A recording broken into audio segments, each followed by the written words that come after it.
नमस्कार दोस्तों, स्वागत है आपका हमारे हॉन्टेड शैडोज चैनल पर, जहां आपको मिलेंगी डरावनी कहानियां, खौफनाक किस्से और सच्ची घटनाओं पर आधारित कहानियां जो आपकी रूह को कांप देंगी। अगर आप भी रहस्यमयी और हॉरर कहानियों के शौकीन हैं तो हमारे चैनल को लाइक करें, सब्सक्राइब करें और बेल आइकन दबाना न भूलें ताकि आपसे कोई भी डरावनी कहानी मिस ना हो। तो चलिए तैयार हो जाइए एक ऐसा सफर शुरू करने के लिए जहां हर कहानी के पीछे छुपा है एक खौफनाक राज।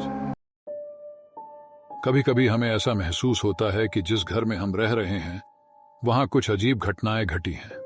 ये घटनाएं तब और भी डरावनी लगती हैं जब घर के आसपास एक शमशान हो। शमशान के पास होने की वजह से लोग अक्सर वहां के माहौल को भयानक और मनहूस समझते हैं।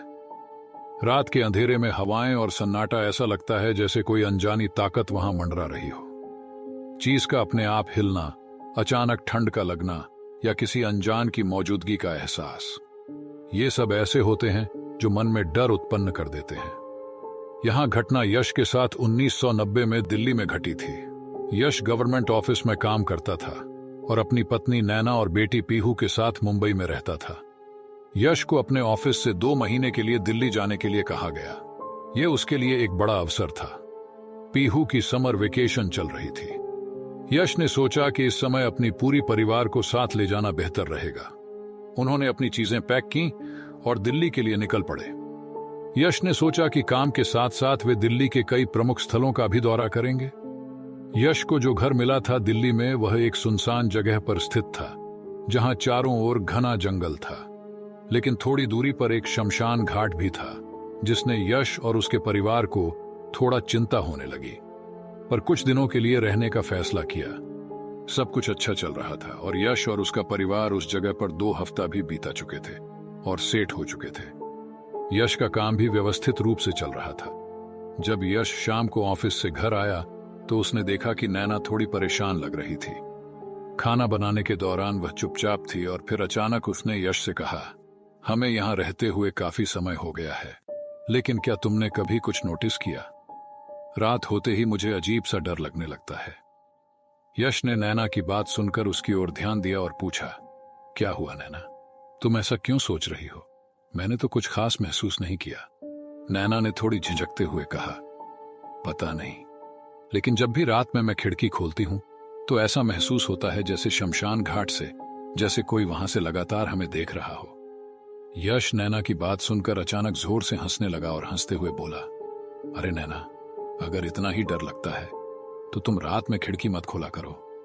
इतना सोचने से कुछ नहीं होगा, यह सिर्फ तुम्हारे दिमाग का खेल है, कुछ और नहीं।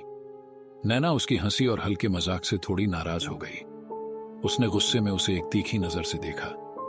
उसकी आंखों में एक अजीब सा गुस्सा था, लेकिन उसने कुछ नहीं कहा। उसने खुद को शांत कर लिया।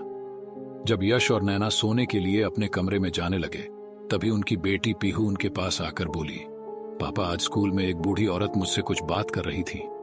यश ने पीहू की तरफ देखा और पूछा, अच्छा, कौन सी बूढ़ी औरत, और वो तुमसे क्या कह रही थी? पीहू ने जवाब दिया, वो अजीब सी बूढ़ी औरत थी पापा। वो बूढ़ी औरत रोज मेरे स्कूल आती है। मैंने उन्हें पहले कभी स्कूल में नहीं देखा। वो मुझे कंटिन्यूअसली घूरती रहती हैं। बूढ़ी औरत मेरे पास आई और वो चिल्ला रही थी कि उनकी बेटी की शरीर में किसी की आत्मा आ गई है।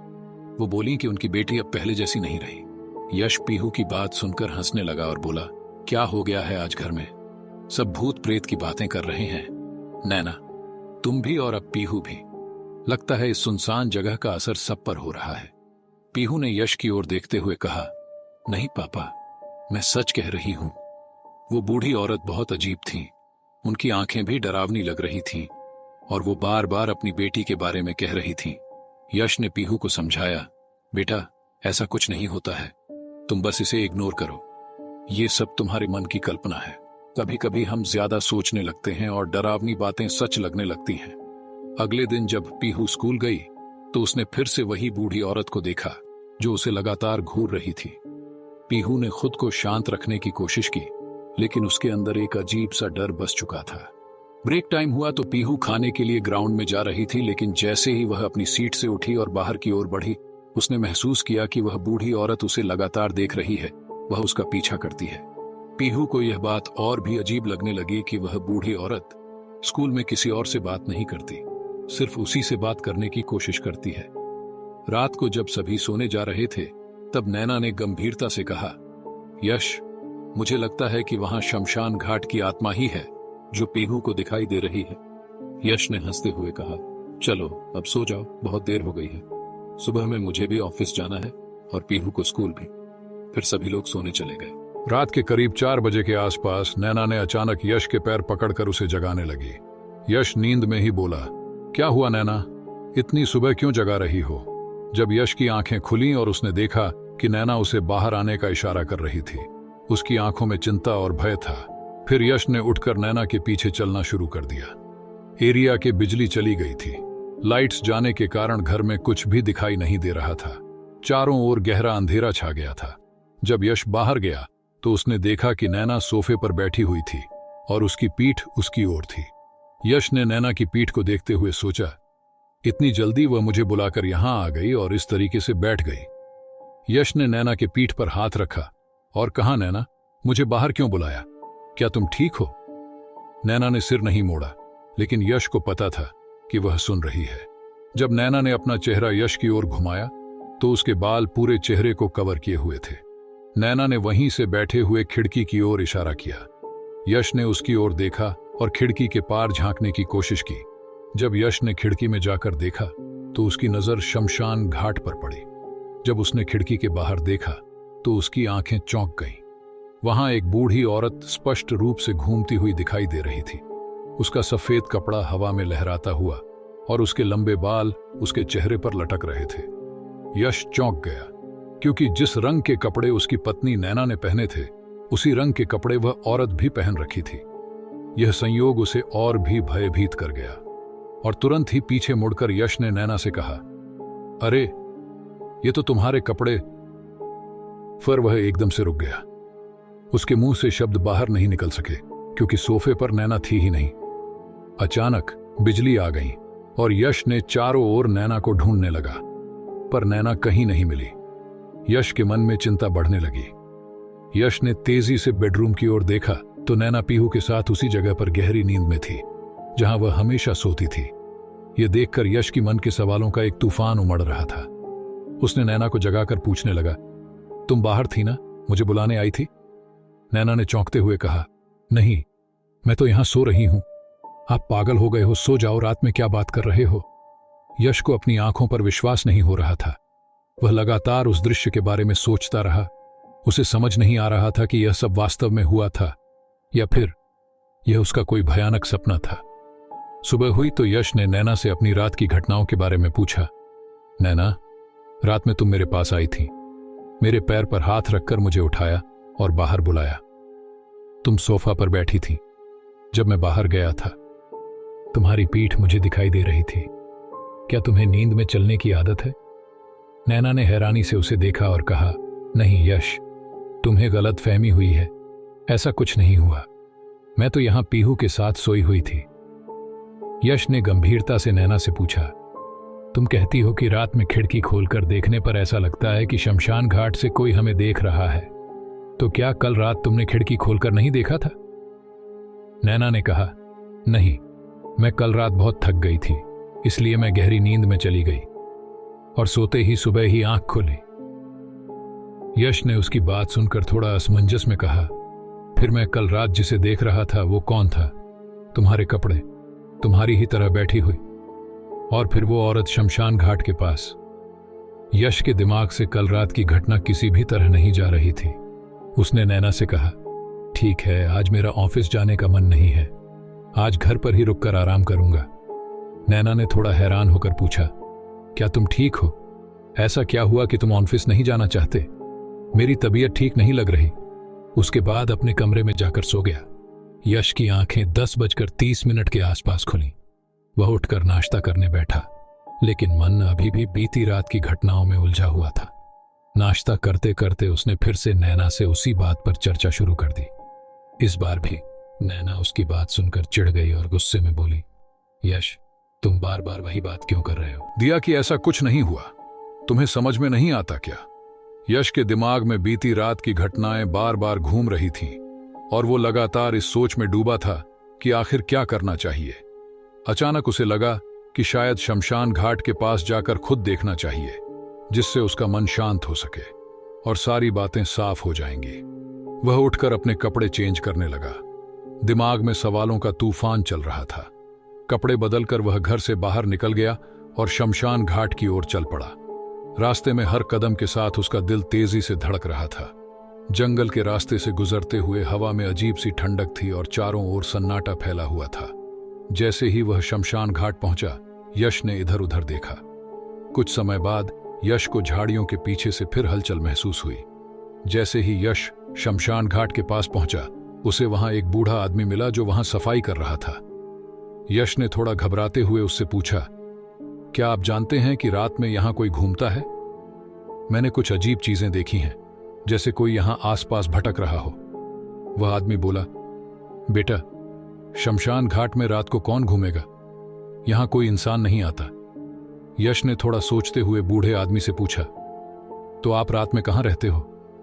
वह आदमी बोला, बेटा, मैं यहां दिन में काम करता हूं। रात में करीब 7 बजे तक मैं यहां से चला जाता हूं और फिर सुबह 8 बजे वापस आता हूं। यश ने फिर से स्पष्टता के लिए बूढ़े आदमी से कहा, तो रात में यहां कोई नहीं रहता? आप यकीन से कह रहे हैं कि शमशान घाट खाली रहता है?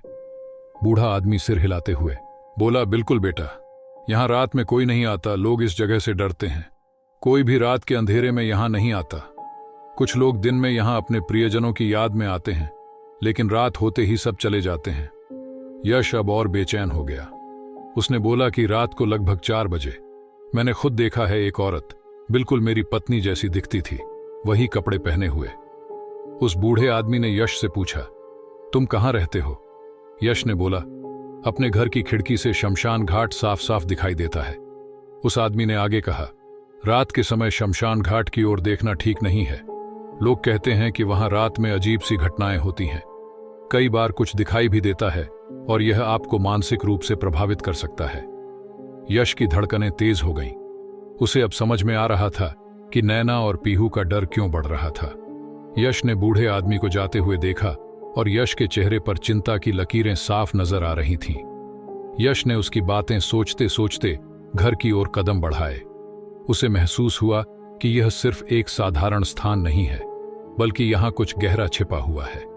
यश ने बूढ़े आदमी को रोका और कहा, रात में मैंने जिसे यहां घूमते हुए देखा, वह हूबहू मेरी पत्नी जैसी दिख रही थी। बूढ़े आदमी ने एक पल के लिए रुककर यश की ओर देखा। उसके चेहरे पर चिंता की लकीरें और गहरी हो गईं। यश ने कहा, मैं खुद कंफ्यूज हो गया। 1 मिनट के लिए तो मुझे यह समझ ही नहीं आया कि क्या यह सच में मेरी पत्नी है या कोई और। उसके मन में कई सवाल उठने लगे। बूढ़े आदमी ने यश की बात सुनकर थोड़ी देर चुप रहकर सोचा। फिर उसने गंभीरता से कहा, देखो बेटा, यह बात आसान नहीं है। यश ने फिर से सवाल किया, कृपया बताइए, आप ऐसा क्यों कह रहे हैं? क्या आपने कुछ देखा है? ऐसा लग रहा है कि मुझसे कुछ छुपा रहे हैं। बूढ़ा आदमी ने यश को जंगल की ओर ले जाते हुए कहा, इस जगह पर बहुत से लोग नहीं आते, लेकिन जो आते हैं उन्हें कुछ अनोखी चीजें देखने को मिलती हैं। जंगल की ओर बढ़ते हुए यश ने देखा कि यहाँ के पेड़ काफी घने और पुराने हैं। ऐसा लग रहा था जैसे यह जगह सदियों से किसी रहस्य को अपने में समेटे हुए है। यहाँ खड़ा होना खतरनाक हो सकता है। अगर तुम यहाँ फंस गए तो निकलना मुश्किल होगा। जैसे ही यश और बूढ़ा आदमी उस दलदली इलाके के करीब पहुंचे, वहां का दृश्य और भी डरावना हो गया। बूढ़ा आदमी ने कहा, लगभग 100 साल पहले यहां पर एक औरत ने दलदल में कूदकर अपनी जान दी थी। कहा जाता है कि वह अपनी गहरी दुख और निराशा से भरी थी। यश के मन में सवालों की लहर दौड़ गई। यश ने पूछा, क्यों? क्या हुआ था उस औरत के साथ? क्या किसी की जिंदगी इतनी कठिन हो जाती है कि उसे आत्महत्या का रास्ता चुनना पड़े? यश ने बूढ़े आदमी की बातों को ध्यान से सुना। बूढ़ा आदमी थोड़ी देर चुप रहा, फिर उसने धीरे से कहा, कई लोग कहते हैं कि रात को शमशान घाट के पास एक औरत की परछाई दिखती है।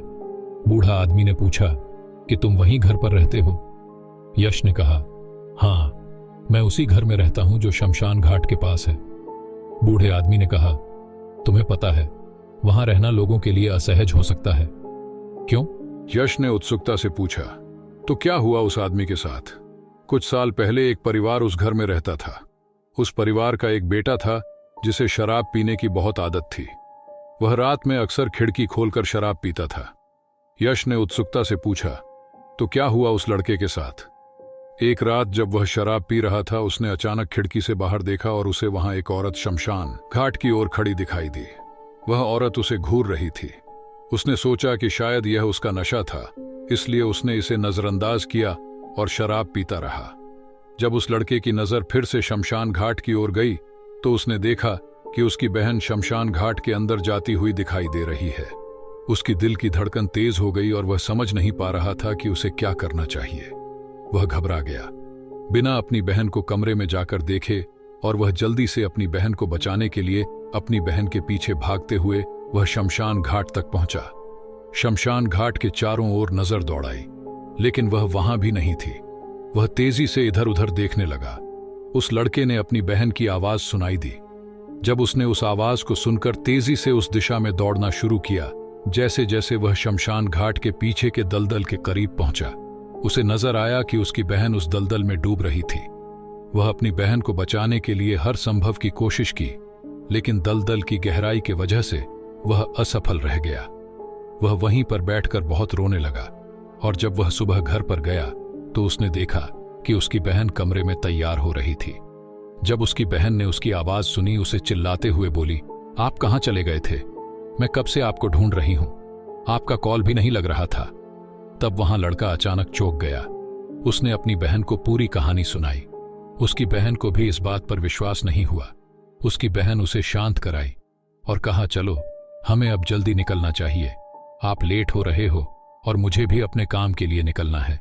यह सब आपका वहम था, लेकिन सच्चाई तो कुछ और थी।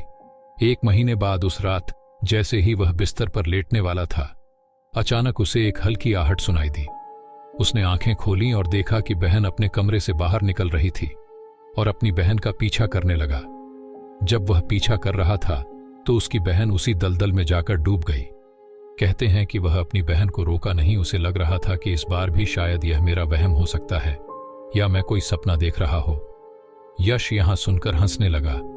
फिर वहां बूढ़ा आदमी गुस्से से यश की ओर देखा। यश ने कहा, कोई इतना बेवकूफ कैसे हो सकता है? वह बूढ़ा आदमी कहने लगा, भूत प्रेत और आत्माएं जब किसी को मारना चाहती हैं तो उसमें कोई लॉजिक नहीं ढूंढा जाता। यश को उसकी बात कहीं हद तक सच लग रही थी, क्योंकि पिछली रात भी उसके साथ कुछ ऐसा ही हुआ था। बूढ़ा आदमी ने कहा, एक दूसरा इंसिडेंट भी उसी बिल्डिंग में रहने वालों के साथ कुछ ऐसा ही हुआ था। उन लोगों का भी यही कहना था कि उसने अपनी मां को शमशान घाट के पास घूमते हुए देखा, लेकिन जब वह अपने कमरे में गया, पाया कि उसकी मां तो कमरे में सो रही थी। यश को अंदर तक डरा दिया था। उसके मन में हर तरफ से सवाल घुमड़ रहे थे। क्या सच में कोई आत्मा है जो उन्हें परेशान कर रही है? यश अपने घर पर आया और नैना से कहा, हमें इस जगह को छोड़कर चले जाना ही ठीक रहेगा। नैना ने गहरी सांस ली और कहा, अभी हम बहुत मुश्किल से यहां पर सेट हुए हैं। पीहू का भी स्कूल है, हम उसकी पढ़ाई को बीच में छोड़कर कहां जाएंगे? यश ने नैना की बातों को समझते हुए कहा, मैं जानता हूं कि यह मुश्किल है, लेकिन हमें अपनी और तुम्हारी सुरक्षा को प्राथमिकता देनी होगी। यश ने कहा, हम कहीं भी जाएंगे, वहां से भी पीहू स्कूल जा सकती हैं। बस अब इस घर को खाली करते हैं।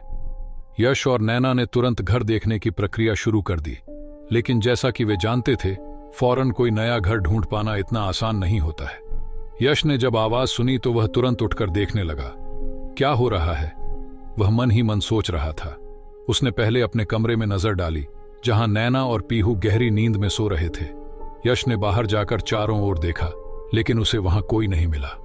रात का सन्नाटा उसे और भी अजीब लगा। लाइट्स ऑन करके भी देखा, लेकिन कोई नहीं था। यश ने वॉशरूम से बाहर निकलते ही देखा कि उसका घर का मेन डोर अचानक से बंद हो गया। यह देखकर उसके दिल की धड़कन तेज हो गई। उसे लगा शायद यह सिर्फ हवा का जोरदार झोंका था, या शायद अभी अभी कोई वहां से बाहर निकला होगा। दरवाजा के पास जाने से पहले यश ने बेडरूम में जाकर देखा कि उसकी पत्नी नैना और पीहू गहरी नींद में सो रहे थे। वह धीरे धीरे दरवाजे की ओर बढ़ा। यश ने दरवाजे के लॉक चेक किए और देखा कि सभी सही थे। यह जानकर उसे थोड़ी राहत मिली, लेकिन फिर भी उसके मन में एक अनजान डर था। अगले दिन सुबह यश ने ऑफिस न जाने का मन बनाया। उसने शमशान घाट के बूढ़े आदमी से मिलकर अपनी सारी बात बताई। बूढ़े आदमी कहने लगा, कि बहुत अच्छा हुआ आपने दोबारा दरवाजा खोलकर नहीं देखा। अगर आप दरवाजा खोलते तो शायद वह शक्ति आप पर हावी हो जाती और वह आपको कल पागल कर देती, या फिर आप उसके वश में होते और आपको वो यहां शमशान घाट तक ले आती। यश की चिंता बढ़ती जा रही थी। हमने दूसरी जगह पर घर देखना तो शुरू कर दिया है, उसने बूढ़े आदमी से कहा। लेकिन अब जितने भी दिन हमें यहां रहना है हम कैसे रहेंगे? बूढ़े आदमी ने कहा।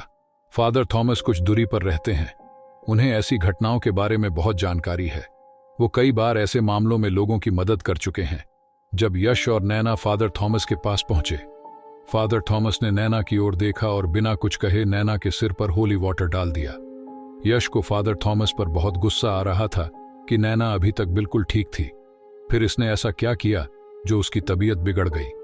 गुस्से से भरकर यश उन पर चिल्लाने लगा, आपने ये क्या किया?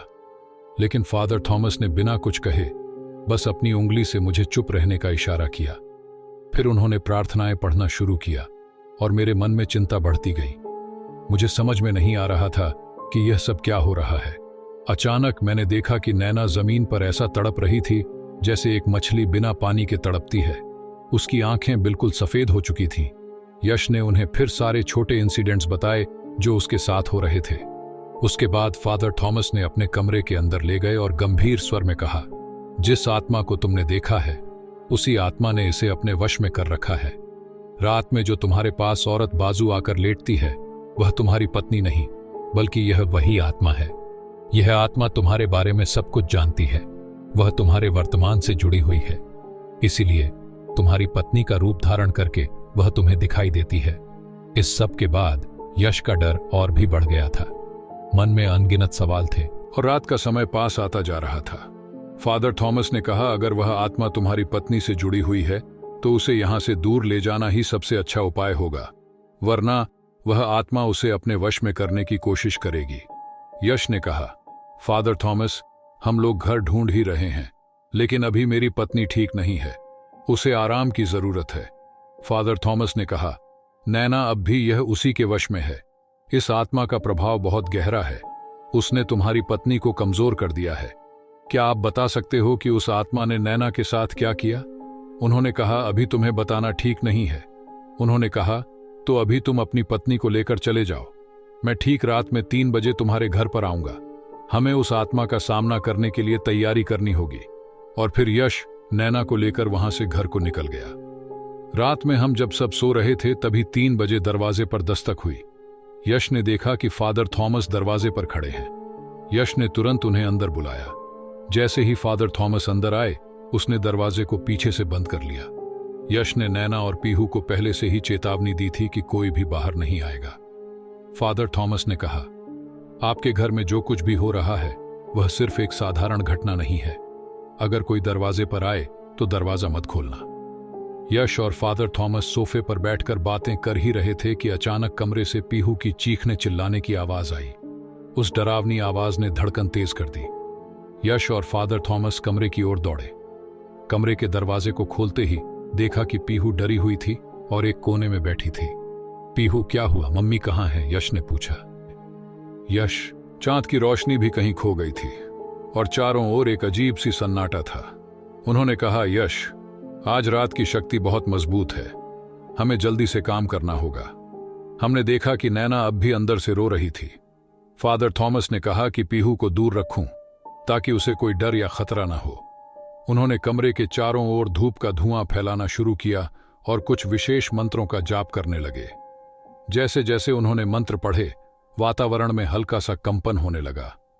अचानक नैना की चीखें तेज हो गईं, जैसे वह किसी अंतहीन दर्द में थी। फादर थॉमस ने अपने मंत्रों को तेज कर दिया। आत्मा नैना के शरीर से निकली और पल में ही भस्म हो गई। बस उस रात के बाद नैना काफी नॉर्मल हो गई। उसके चेहरे पर डर की वह छाया मिट चुकी थी और उसकी आंखों में एक नई रोशनी थी। उस समय जितना समय बीता था उसमें से कई सारी बातें ऐसी थीं जो नैना याद ही नहीं कर पाई थी। वह पूरी तरह से भूल चुकी थी कि उस रात में क्या क्या हुआ था। फादर थॉमस ने कहा कि अभी तो वह आत्मा परेशान नहीं करेगी और वह उस आत्मा को मुक्ति दे दी। और कहा, जितना जल्दी हो सके, अगर मेरी मानो तो आज के आज ही यहां से कहीं दूसरी जगह चले जाओ। उसके बाद हमें एक घर भी मिल गया था तो हम उसी दिन उस घर को छोड़ दिए थे और शिफ्टिंग कर ली। हमने नए घर में सजावट की और धीरे धीरे पुराने डर को भुलाने की कोशिश की। हर दिन यहां बिताए गए नए अनुभवों ने हमें और मजबूत बना दिया। अगले 1 महीने और 10 दिनों तक हम सुकून से रहे। मैं आखिर में यही कहना चाहता हूं कि हमें अपने डर का सामना करना चाहिए। हमेशा अपने सुरक्षा का ध्यान रखें। डर को अपने जीवन पर हावी न होने दें। आत्माएं भी शांति चाहती हैं और हमारी मदद से उन्हें वह शांति मिल सकती है। सुरक्षित रहें, स्वस्थ रहें, ताकि आपके साथ ऐसा कभी ना हो।